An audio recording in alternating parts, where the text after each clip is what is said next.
The Galactic Council chamber was silent once again. For the 12th time, the representatives of 1,000 species had gathered, hoping to hear from the elusive humans. Yet the central podium remained empty, the seat marked Terran Republic covered in a fine layer of dust. No message. No envoy. No acknowledgement. Humanity, it seemed, had vanished into their own corner of the galaxy, ignoring every official summons and diplomatic appeal. The Ambassador Vyl of the Velthari clicked his mandibles in irritation. This is the 15th attempt to summon the Terrans. Are they truly so arrogant as to ignore the Council's will? The XYN collective speaker pulsed with light. Perhaps they are extinct. Their last recorded transmission was over a century ago. But Council Chair Zalar of the Kairin Union merely folded his claws. Extinct, he said quietly. No. Humanity does not die quietly. They are preparing. The chamber rippled with unease. Every species remembered the stories, the wars of expansion, the chaos humans brought during the First Contact era, their reckless courage. And then, their sudden retreat. They had closed their borders, dismantled their embassies, and fallen silent now. Their absence felt like a storm waiting behind the horizon. For decades, the Council tried to reach them. Trade envoys were ignored. Scout ships vanished at the edge of Terran space. The last ambassador who approached their borders returned with only one transmission burned into his ship's memory banks: humanity is busy. Then, on the eve of the new galactic cycle, sensors across the Orion arm flared. Massive energy readings emerged from the Sol system, enough to rattle the hyperlanes themselves. The Council assembled in panic. Chair Zalar looked to his aides. Open the channel to Sol. Now. The holographic feed crackled to life. A human face appeared, calm, expressionless, ice cold as the void. Council, the voice said. You've called.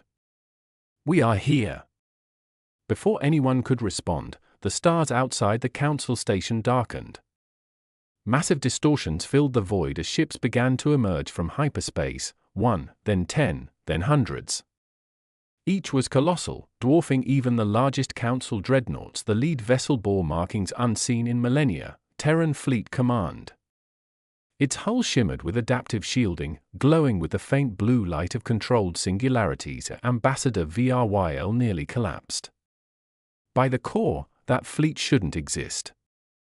The energy output, how did they build this? The human representative smiled faintly. You called us for centuries. We heard you. But we had work to do. Across the chamber, holographic displays flickered with data, impossible readings. Terran warships powered by quantum reactors, their weapons calibrated to fold space-time.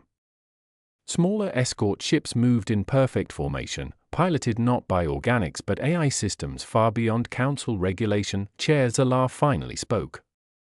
Humanity, why return now? The human's gaze swept across the chamber. Because you called us once too often. And because the galaxy is rotting.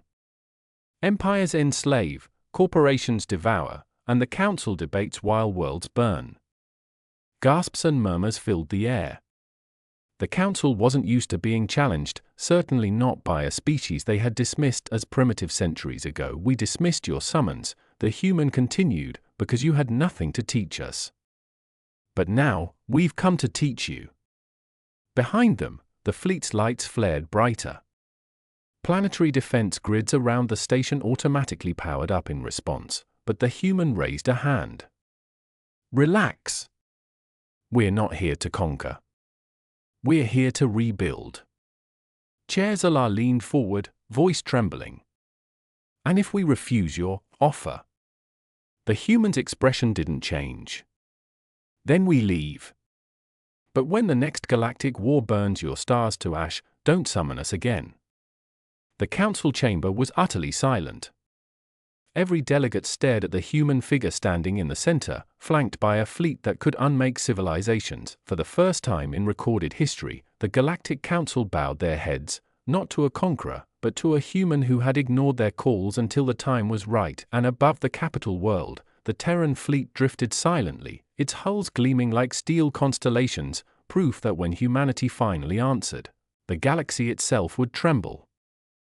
The human envoy stood in silence as the murmurs spread through the chamber like wildfire. The council had faced tyrants, rebels, and cosmic horrors, but this felt different. This was judgment. Ambassador VRYL found his voice first. You vanished for centuries. What could possibly justify this display? The human regarded him calmly. Survival. You see chaos, we saw extinction coming.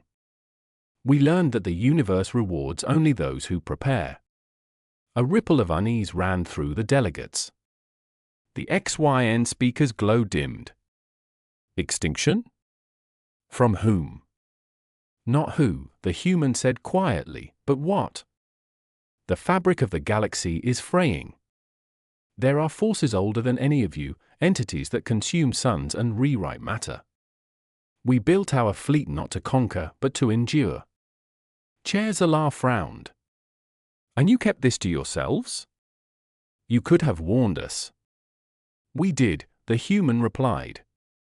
But the council dismissed us as alarmists, as Deathworld lunatics. So we built our own path. Alone. The chamber fell deathly quiet. Even the recording drones hovered motionless, their sensors capturing every syllable. Now we return, the human continued, not to beg for recognition, but to offer alliance, on our terms. Gasps filled the air. Alliance? VRYL hissed. You threaten us with annihilation, then speak of peace. The human smiled faintly. It's not a threat. It's a reminder. Peace is strongest when built by those who know war. A new hologram flickered behind the envoy, maps of distant sectors, dark voids spreading like infections across the galactic plane. These are the regions consumed by the abyssal veil. You've ignored the warnings because your sensors cannot detect it. Ours can. Counselors leaned forward, eyes wide. Planets had been disappearing, colonies gone silent, systems vanishing from the star charts. They had blamed pirates or natural collapse. But now, the truth stood before them. You see, the human said, while you debated trade tariffs, we were fighting something beyond comprehension. And we won, barely. Chair Zalar's mandibles trembled. You mean to say, this veil will spread? Yes, the human said simply. And when it does, your fleets won't stop it. But ours might. The hologram zoomed in on one of the human dreadnoughts, a massive ship with glowing energy conduits shaped like veins of light.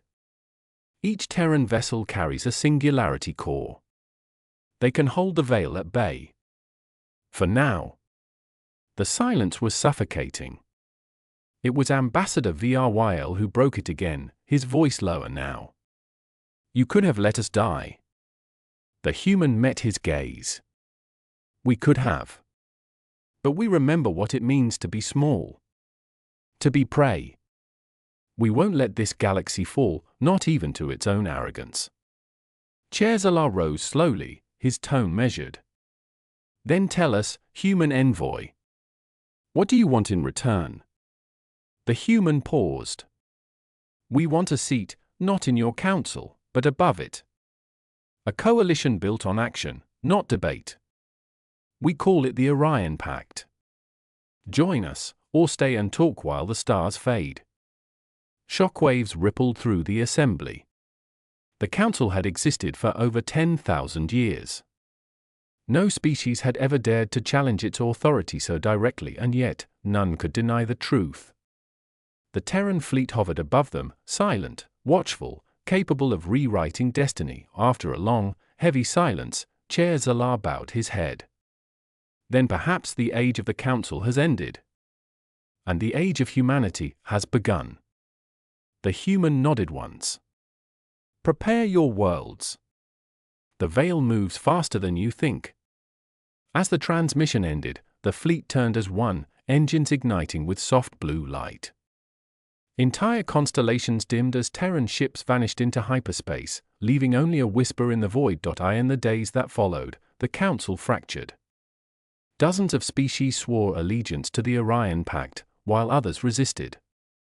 Old empires crumbled under the weight of a new power that didn't seek conquest, but purpose, and at the center of it all, humanity stood, watchers on the edge of the stars, ready to fight the darkness they had seen firsthand. They had ignored every summons because they weren't ready to talk. They were preparing to save the galaxy, and when they finally arrived, they didn't just shake the stars, they changed the meaning of survival itself.